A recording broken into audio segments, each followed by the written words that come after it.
Welcome. Welcome, Rotarians and guests, to the Rotary Club of Seattle. Our president, Mark Wright, called in sick this morning, so he invited me to fill in at the 11th hour. So here goes. I'm feeling a little rusty. Mark had a great program, though, for us today. We're going to be tackling a very timely topic right out of the headlines: women and women in the workplace. But as always, we're going to start with an inspiration. And today, giving us our invocation is our past president and retired Admiral Bill Senner. And when Bill is finished, we're going to be inviting Linda Ruff to come up and lead us in a seasonal song. And she's going to be accompanied by our Sergeant-at-Arms, Ken Grant. But first, Admiral Bill. Thank you, District Governor nominee Kathy Gibson.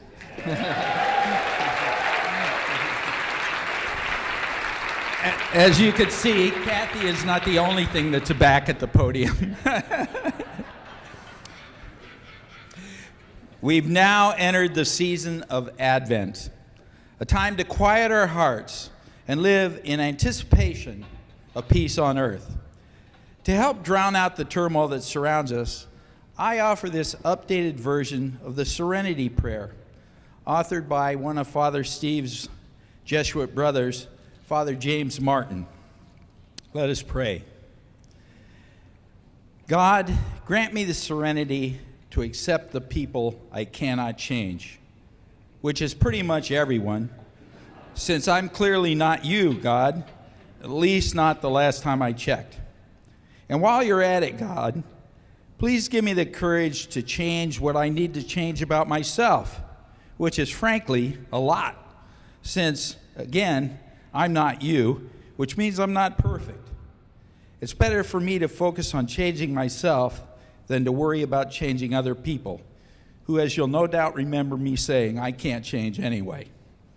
And finally, give me the wisdom to just shut up whenever I think I'm clearly smarter than everyone else in the room, that no one knows what they're talking about except me, or that I alone have all the answers. Basically, God, grant me the wisdom to remember that I am not you. Amen. All right. We're going to get on with our main program now. And Jonathan Sposato is our special guest, and Terry Sitterman of the Puget Sound Business Journal is our other guest, and she's going to be doing some interviewing. Before I let them get started, I want to give you a little bit of background about Terry. She's the author of a great book called From the CEO's Perspective, which kind of gives us a glimpse into the thinking of many of today's top CEOs around our Pacific Northwest region. Terry specializes in helping those CEOs and their senior executives, and those are companies ranging from startups to Fortune 500s, increase their executive presence, maximize their strategic influence, and maneuver the millennial and generational leadership challenges in order to create more high-performance cultures. Sounds amazing. So I'm excited that we're going to be welcoming Terry and Jonathan right now to hear more about women in the workplace. You guys are so fun. Thank you for having me back. And I just remember being the Jewish girl who knew all the songs to the Christmas, all the words to the Christmas songs, and I knew it would pay off, and it did today. So thank you. So it's a great honor to be here joining Jonathan Sposato, a friend of mine. And if you don't know anything about Jonathan, let me just share a few things. The last time I saw him, he was on stage with Richard Branson somewhere down in Pioneer Square. So that gives you a little sense of how Jonathan rolls. I have 10 things to tell you, but I'm only going to tell you 5. You can figure out the rest of them. Jonathan is the chairman of Geekwire. He's the CEO of PicMonkey. He's the founder of WeCount.org. He is a successful serial entrepreneur. In fact, this is number 2. In fact, he is the only person who not only sold one of his startups to Google, he sold 2 of his startups to Google. So that's kind of a big deal. Number 3 is he's a successful angel investor. And in 2015, he received a lot of national media attention because he committed to only funding this is a hard one to say, only funding startups with 1 female founder. So you have to have at least 1 female founder in order to receive funding from Jonathan. I think that's awesome. In fact, I think it deserves a round of applause.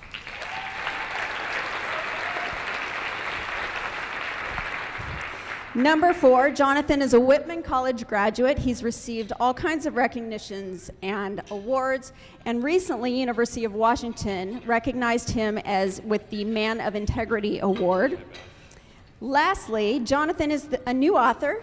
He is the author of Better Together, 8 Ways Working with Women Leads to Extraordinary Products and Profits, and in his very Oprah fashion, the book doesn't come out till next week, but you all have a copy of it, and he'll be signing them later.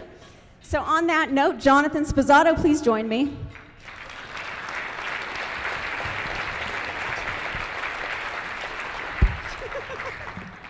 Thank you, Terry, for that warm introduction. I am so incredibly honored to be here. I love it when I get to see both some familiar faces in the audience and also meet a lot of new people. So deeply appreciative that I get to have this conversation with you all.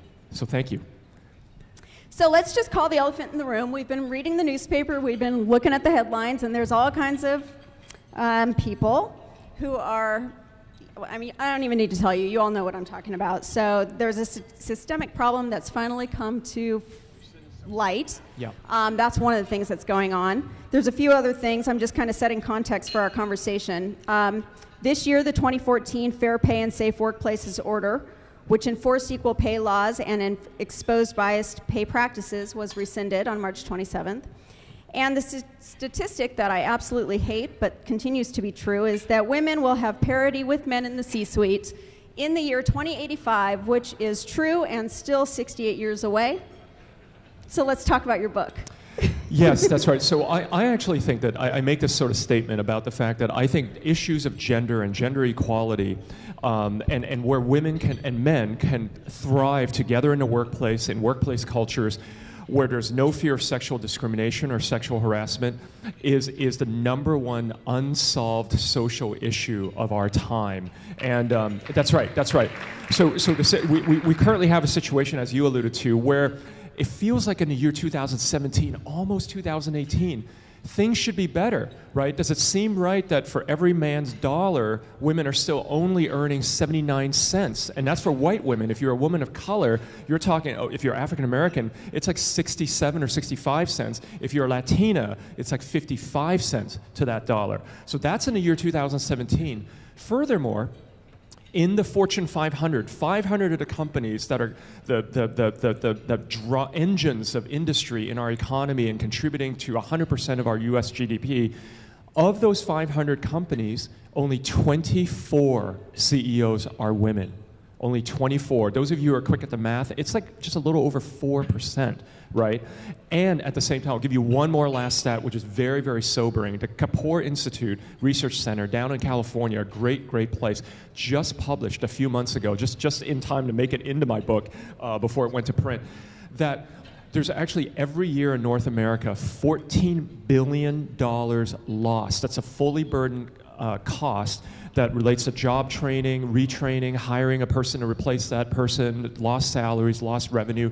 $14 billion a year that is directly attributed to a woman leaving her job because of sexual harassment, sexual discrimination, or a perception that the playing field isn't fair. It could be that you have a wonderful idea in the workplace, Terry, and you don't get recognition for that, but I say the same idea, and the boss thinks like, oh yeah, Jonathan, great idea. That makes people want to leave. It drives them nuts, right? And so that's $14 billion a year.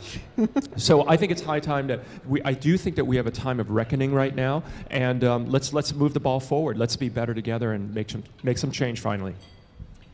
So I would definitely want to get to the economics, but I want to start with your goal. What was your goal? What was the impetus in writing the book? Yeah, so I'll go a little bit backwards in time. I'll take you back to New York City in the year 1967. That's when I was born. A few years prior to that, a young 17-year-old girl from Hong Kong was alone and arrived in New York City. And she actually could choose either Toronto or New York City. New York, there was a distant uncle that was there that ran a Chinese restaurant in Lower Manhattan. So she decided with $200 in her pocket to go to New York City. She arrived there partly because she wanted to escape what was an antiquated, very sexist old system that she grew up with. she left home, left Hong Kong when she was 17, right? Because she didn't feel like that things were fair for women, for girls and for women. She was one of several siblings, and the brothers or the men in the family always got the better school, the better clothes, the new shoes, the piano lessons. She didn't get anything. So she came to North America seeking a new life. Now, I think it's an open question whether she found a better life here. Net, I think that she did. But the impetus started there when I saw her struggle, and we didn't have 2 dimes to put together. And she found herself, by the way, pregnant by a man who did not want to marry her. And so I activated on this issue of how hard it is for women to struggle in a man's world very early on. You fast forward to 2015. First of all, I'm more lucky than good on all this business about selling companies to Google and all of that stuff. There's a huge component of luck there, and I'm very grateful. But as an angel investor, as someone who writes checks to fund other companies, to sit on boards of other companies, my deal pipeline is pretty amazing. I'm grateful for that. I see a lot of great pitches, a lot of great companies, a lot of great founders, and smart people like you, Terry. And I don't get it. And over and over I hear from female CEOs how hard they have it, and female entrepreneurs how they feel like they're pushing a much larger rock up a steeper hill. So that's what activated me to actually say something, and I hope that there is a little bit of a difference or a unique POV coming from a man's perspective that, hey, this is kind of how I see things as a business person, and inviting men to join me in embracing change. So this is a book that I'm a huge proponent of men championing women. I mean, that sounds ridiculous, but it's the only way things can change. And so I'm thrilled to see this book. But I'm curious, what do you think makes it acceptable for you to be the one to write it? You know, I'll be honest with you and say that this issue is so fraught that sometimes I'm not sure that it's okay that I talk about it. And there are times when I feel like I've stepped into a place, or hopefully this is not that place. And if it is, let's have open discussion about it. We can agree to disagree. But sometimes I feel like I'm in a place where I am not given permission to talk about this stuff as a man. And I would just respectfully ask that I can talk about it because, number one, I understand what it feels like to be less than. In some ways, I hope I'm not oversimplifying, and there are probably others in the room who will not.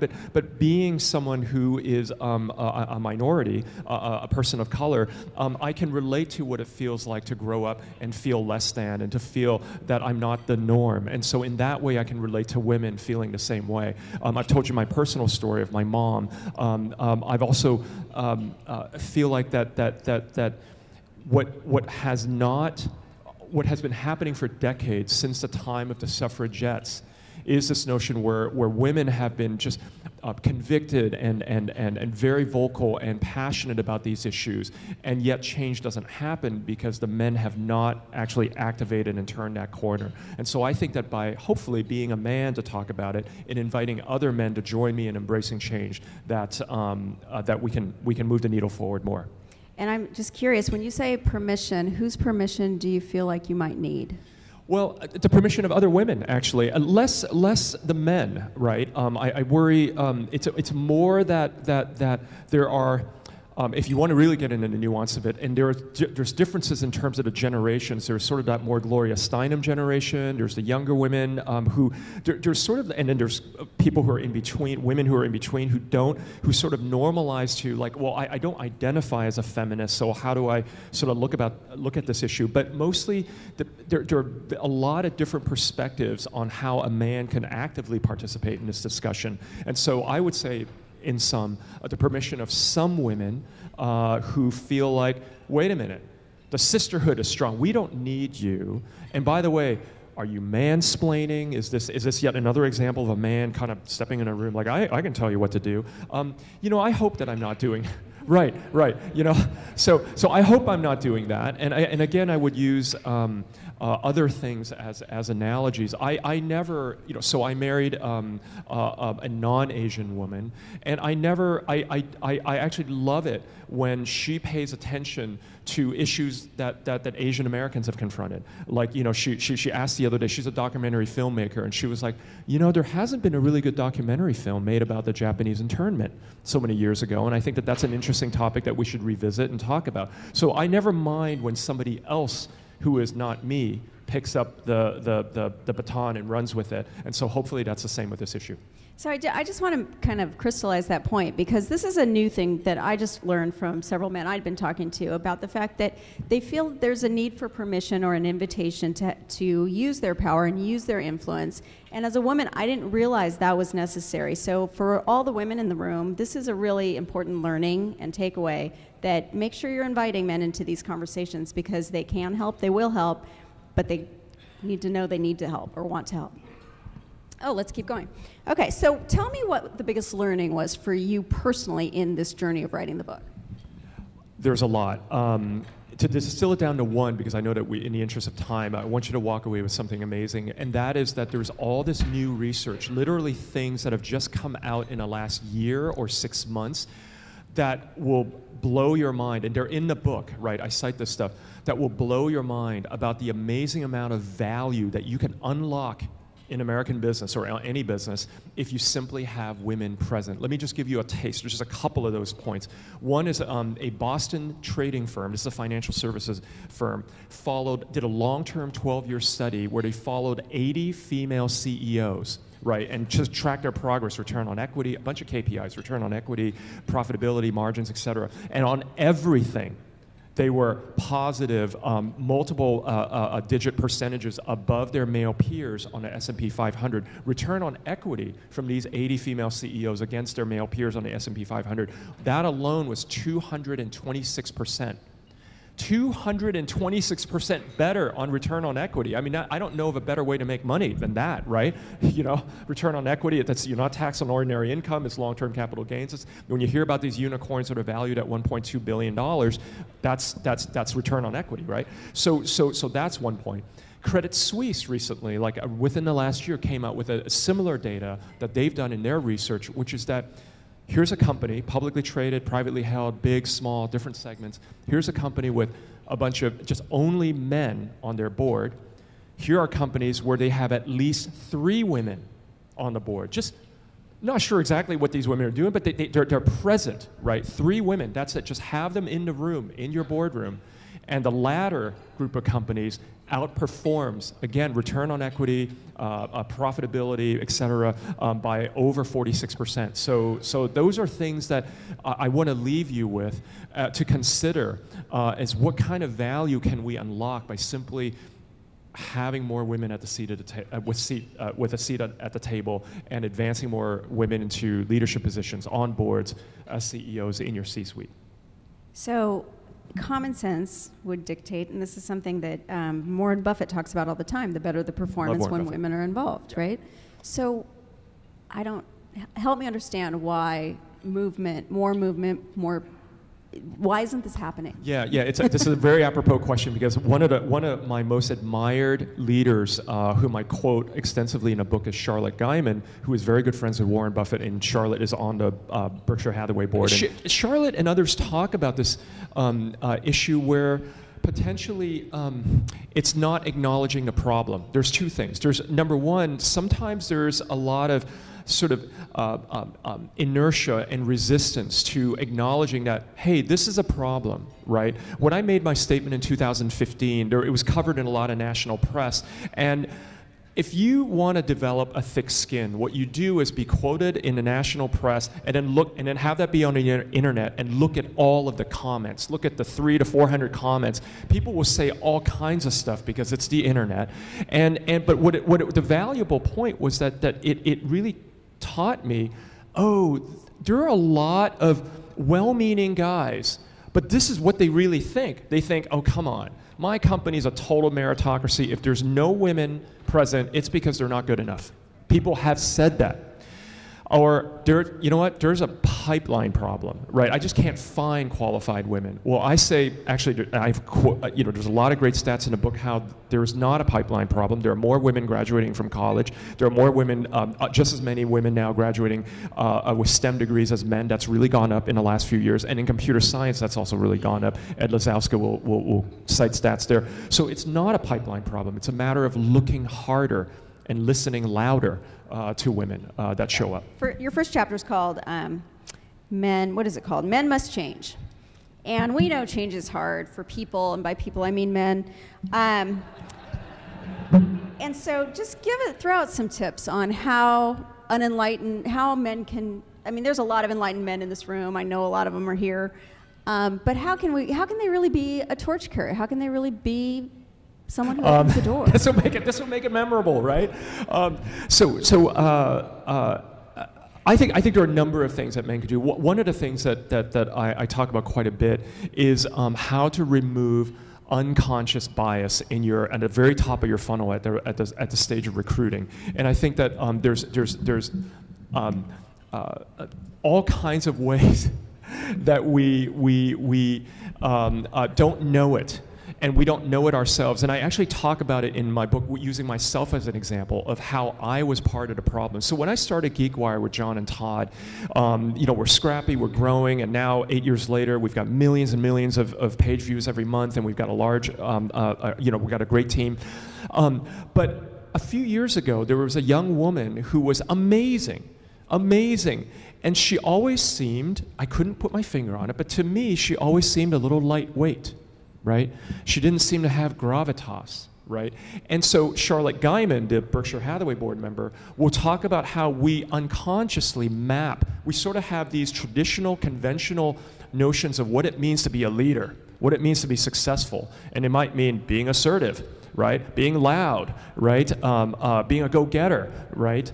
And they tend to be conventionally masculine attributes that we ascribe to the definition of success. And whereas the traditional feminine values or values ascribed to women, being nurturing, being good mentors, being collaborative, being great communicators, valuing the strength of the relationship and the lateral relationships in the organization, those things tend to be sort of devalued. And so I realized in my observing of even my own employees how wrong I was and how subject I was to various unconscious biases that it was a big lesson for me. That's like, oh, even I who pays attention to this stuff had these biases. So I think it's acknowledging and taking that leap of faith that, there's something there. I need to look inward to understand whether I'm contributing to the problem or I'm helping with the solution. So we only have a few more minutes left. It's working. I wanted you to talk about the Better Together Pledge that's in the book. So I talk about the Better Together Pledge, and really it's on my website, www.jsposato.com, JSPOSATO.com, and you just go to the pledge page. And basically, I have invited a number of companies in the tech industry, starting because those are my colleagues, to take the Better Together Pledge. And a number of companies have taken this: Convoy, Tune, et cetera, et cetera. And that is, as a business leader, CEO, board member, VC, manager, or business owner of either gender, I pledge to work intentionally to advance gender equality in my place of work, to actively develop and promote women into positions of leadership, to speak out against bias, and to not tolerate sexual harassment so that we can all work better together. And then on the website I detail 8 specific points taken from the book that where you can address those things more specifically at different levels of your organization. So it looks like we could have, 250, 300 new pledge takers today, possibly? Yeah. Just saying. Okay, so is there anything I haven't asked you that I should have asked you? Because we have to open it up for questions, we're being told. Yeah, that's okay. We'll just open it up for questions. Okay, well, first of all, I do want to say, this is courageous. It is courageous. I applaud you for doing this. I'm so proud of you. Thank you so much, Terry. That means a lot coming from you. You're an accomplished author yourself. Thank you. Okay. Yeah. First question over here. How do you define feminism? When I first met my wife 50 years ago, she said she was a feminist. I said, well, what does that mean? She was a very successful stockbroker, and she said, well, it means treated as an equal and called a woman. She didn't like it in the office when the men were called men and the women were called girls. Yeah, so I agree with you, sir. I actually think the term feminism has evolved over time, and one of the women that I interviewed extensively is Pam David in San Francisco, who was one of the original sort of that generation, along with Gloria Steinem, advancing feminism down in the Bay Area when there was all this activism. And so I think the definition has evolved and expanded over time. I define a feminist as any person, either gender, who feels like that gender equality is a goal that we should strive for. So I think that you can be a man and be a feminist. So yeah. Question here from Anne Marie. Hi, thank you very much. First, a little ad, and that is that the women leaders in global health met at Stanford University last month, and we also have a pledge. And so anyone who's interested in this issue across global health and medicine, I urge you to go to that website because there's a lot of energy behind what you're talking about. Cool. My second question is a little more involved. Your book is great. I know you had a co-author. Mm-hmm. And what I always find curious about the narrative of leadership is that women often write the books, read the books, buy the books, and the books are always kind of authored or about men. And that's kind of part of our narrative as a culture. So I wonder if you could comment on your co-author and yes, your collaboration. Absolutely. Yeah, I appreciate that question, and this is actually a good way for me to get more practice at this. So the fact of the matter is that I wrote the book. And I asked her to write chapter 7, and then she helped me to edit the book and all of that too. But chapter 7 was a controversial chapter that I wanted to hand off because, again, I felt like that I was on a little bit of interesting ground. Chapter 7, so I talk about all the ways that we have to dismantle an antiquated framework and how men need to change and acknowledge that there should be change. Chapter 7 is called Stand Together or Fall Apart, which is a little bit more controversial because it's about the ways in which, and this is a thing that I heard in my interviews from women, very accomplished female CEOs, chairs of hospitals, partners at law firms, women who say that actually one of the biggest challenges that they had coming up was feeling supported by other women in the organization. And so that is something that is difficult to talk about. My one answer, Terry, to something that you feel like that, one thing that I want people to know is this notion that in order for us to really engage on a problem, let's not be afraid to speak the uncomfortable truth. The worst thing that we could do is speak in platitudes. The worst thing we can do is be simplistic and think of it as men versus women. The worst thing that we could do is feel like that men can't contribute to the problem, and conversely, that women also are somehow innocent of their own unconscious biases and sexism. So that chapter was authored by Grace, and I give her acknowledgement for that, as well as some of her guidance. And so I guess this is my long-winded way of saying that I absolutely acknowledge that oftentimes women are sort of maybe in a less visible position. In this case, I do give Grace as much visibility as I humanly can, and that she would accept. Thank you for your remarks, Jonathan. Thank you.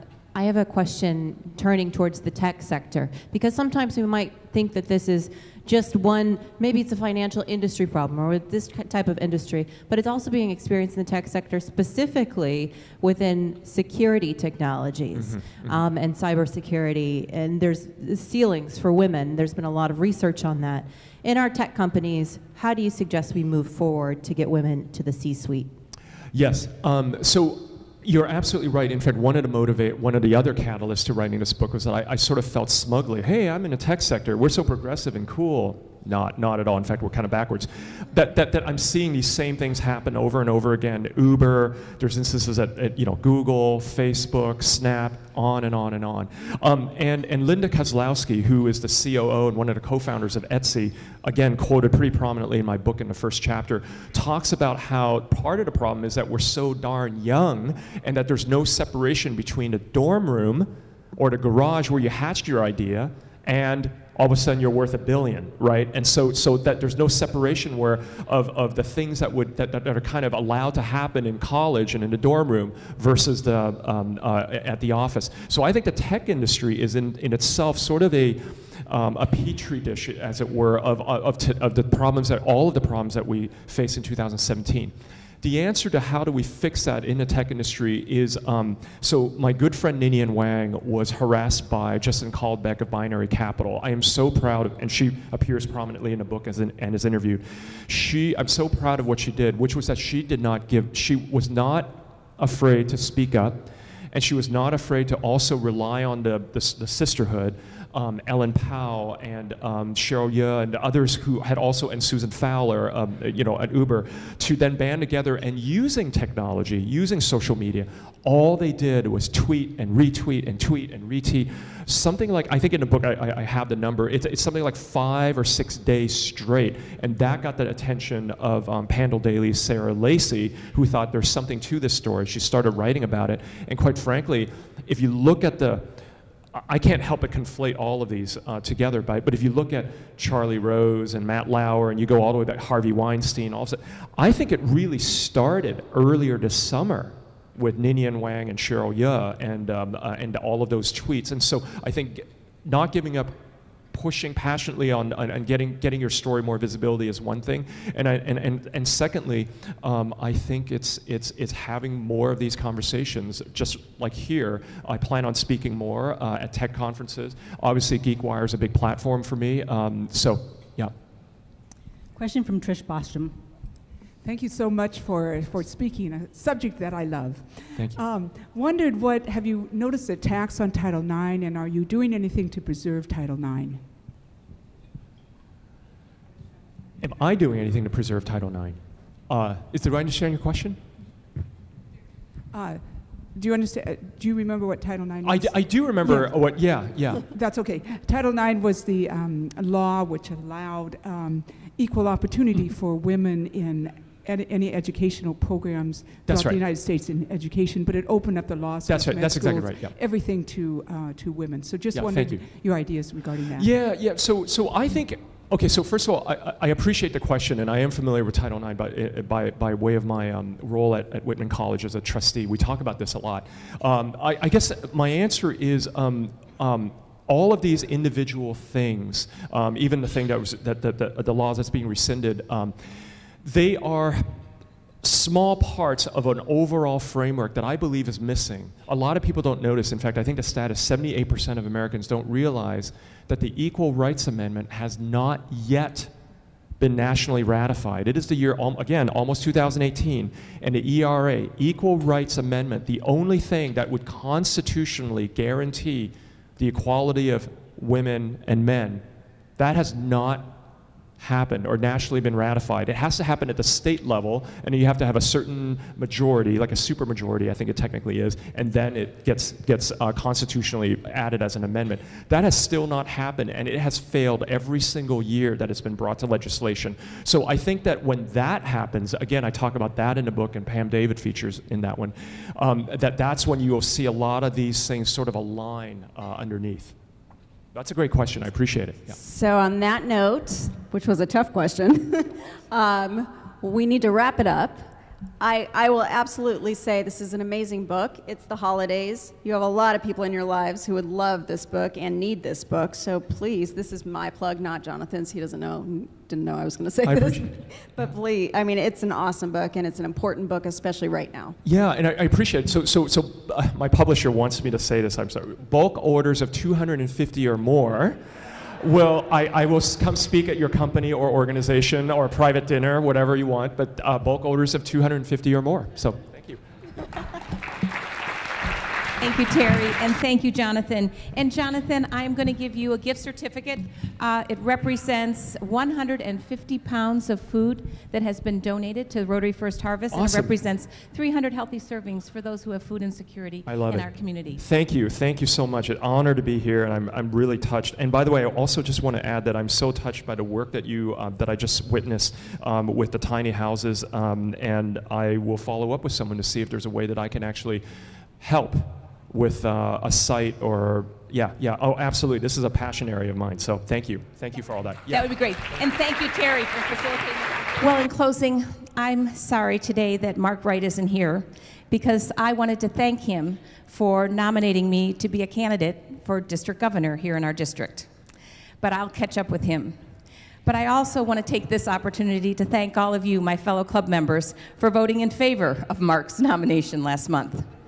With the club's nomination, I submitted the required paperwork and participated in the evaluation process, which included an interview with 5 past district governors. Late last week, I learned their decision and am excited that I will in fact serve as governor of District 5030 in the Rotary year of 2020-2021. The first district governor since our past club president from this club, Bob Ladd, who served as our club president from 1969 to 1970. So I want to thank you all for your support and encouragement as I take on this next Rotary role. So this concludes our meeting today. Thank you to Jonathan and to Terry. See you next week at the Sheraton for our holiday lunch. We are adjourned.